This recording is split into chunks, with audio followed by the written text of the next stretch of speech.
Thanks for joining me today.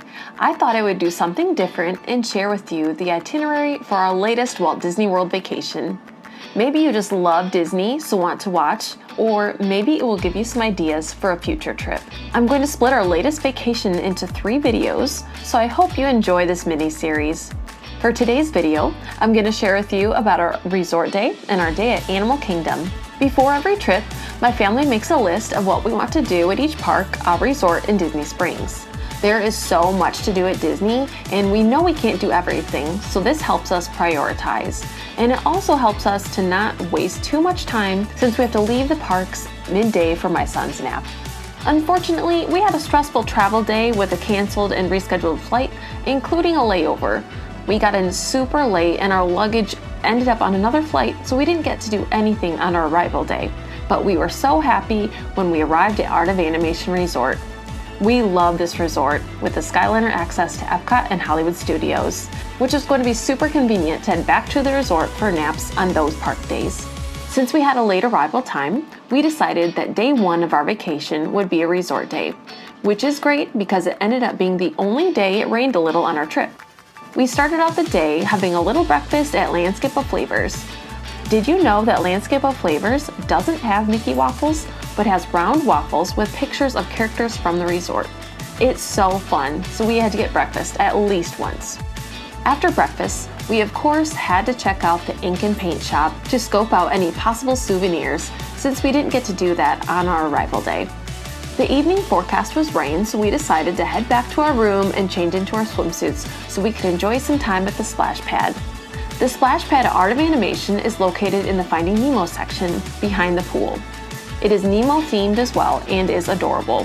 Since we were staying in the Little Mermaid section, we made sure to bring our refillable mugs and then just placed a mobile order for lunch at Landscape of Flavors as we were finishing up our pool time. This made it really convenient to just walk over and pick up our food when it was ready. They have tables outside too, which was nice since we were all a little wet from the splash pad. Right after lunch is our son's nap time, so we headed to our room after we were done eating. We made sure to keep this time consistent throughout our trip to avoid any meltdowns. And honestly, it was super hot right after lunch every day, so the timing was great. We all needed a little rest and AC time. After nap time, we headed to the Skyliner to go take a ride and explore Riviera Resort. This is a beautiful resort, even in the rain. If you want to explore Riviera, just take the Epcot Skyliner route and get off at Riviera, which is a very short ride. After exploring a little, we had dinner at Primo Piatto's while we were there, and it was delicious. We also brought our refillable mug since it was a quick service. I highly recommend this when resort hopping. Unless you plan on getting water, this is a great way to save a little money and get your money's worth for that mug. When we returned to Art of Animation, we stopped at the playground and let my son play a little since it was just sprinkling out. He had a blast. The playground is also Nemo themed, so it was so cute. This is one of the reasons we love Art of Animation. The theming is so detailed and adorable. After this, we continued on to our room to wind down before an early morning at Animal Kingdom the next day. It took a while to get there since we had to stop and look at every Lion King character in the Lion King section. We spent the rest of the evening making sure all of our clothes were laid out and our bags were ready for the next morning. And of course, since we were in Disney, we had to watch some Disney Junior. Day 2 was our first park day, and it was Animal Kingdom. And this park opens early, but it closes early too, so we wanted to make sure to get there on time. I'm glad that we started with this park because getting up the other days was easier, and we knew we would get back to resort early that evening so we could rest up for the next day. The only way to Animal Kingdom from Art of Animation is bus transportation. So we caught a bus to the park, and it wasn't too crowded and the ride didn't seem too long. Security and getting into the park was pretty fast, and when we got in, they had characters everywhere. So we slowly made our way over to the Pandora section. All of the characters were a pleasant surprise. For our park days, we brought breakfast bars, so we decided just to rest and eat and enjoy the atmosphere in Pandora before the crowds came. While we were down there, we decided just to get on Navi River journey right away since there was barely a line because everybody else went to Flight of Passage. I did buy Lightning Lane for each park day on this trip. It probably wasn't necessary, but I didn't want to risk my 2-year-old having to wait in a long line. Our Navi Lightning Lane was for a little later, but since we were over there, we just decided to get on and enjoy the ride. I don't know if it was because this was our first ride of the trip or what, but I'm pretty sure this was my son's least favorite ride. Okay, maybe his second least favorite. I'll get to his least favorite in a bit. He didn't really like the shaman at the end. I'm sure he'll be fine when we ride it in the future, but she wasn't a character that he was familiar with, so I think he just freaked out a little. Personally, I enjoy this ride if the line isn't too bad. While we were waiting for our next Lightning Lane window, we stopped at Tamu Tamu Refreshments to get some Dole Whip. This was delicious on a hot day, and sitting in the shade eating wasn't too bad. Since we were headed to Kilimanjaro Safaris, we also wanted to stay in the Africa section. While in Animal Kingdom, we make sure to see as many animals as possible. So we made our way to the Gorilla Falls Trail and looked for other animals along the way since our Safari Lightning Lane wasn't due yet. The trails are great, but it is a lot of walking in the heat. They are definitely a must-do for us. We ran out of time on this day, but there is also the Maharaja Jungle Trek in the Asia section, which is another animal trail that you should check out. I'm sad to say that Kilimanjaro Safaris was probably my son's least favorite ride this trip. It's usually my all-time favorite, so I was disappointed, but I'm sure he'll be fine in the future.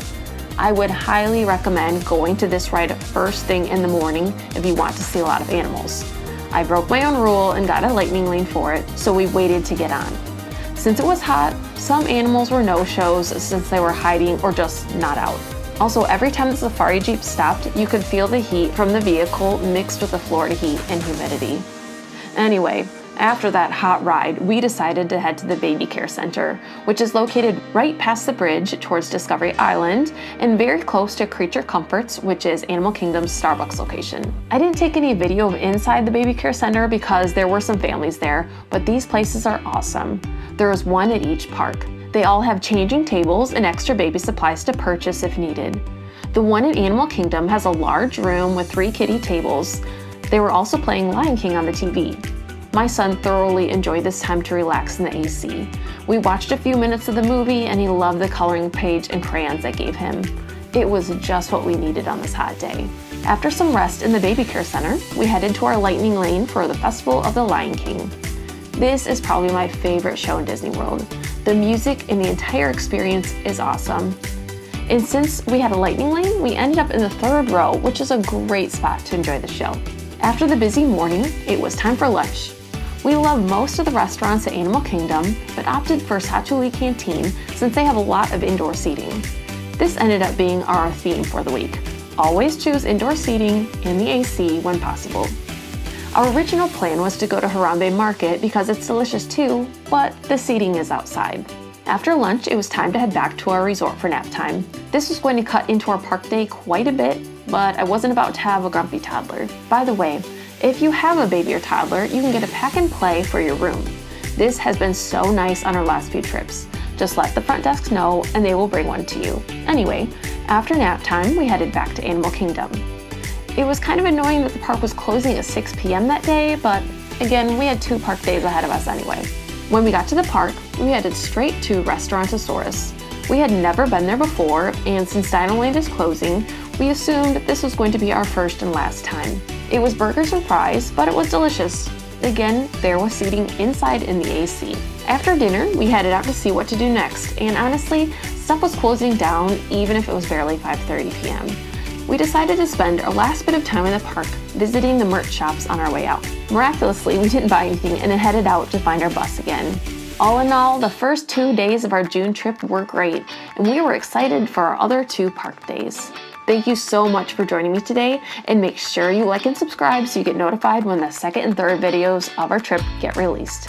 This was a fun trip, and there's nothing like seeing the magic through the eyes of your toddler. See you next time, and thanks for watching Optimistically Disney, where we love all things Disney.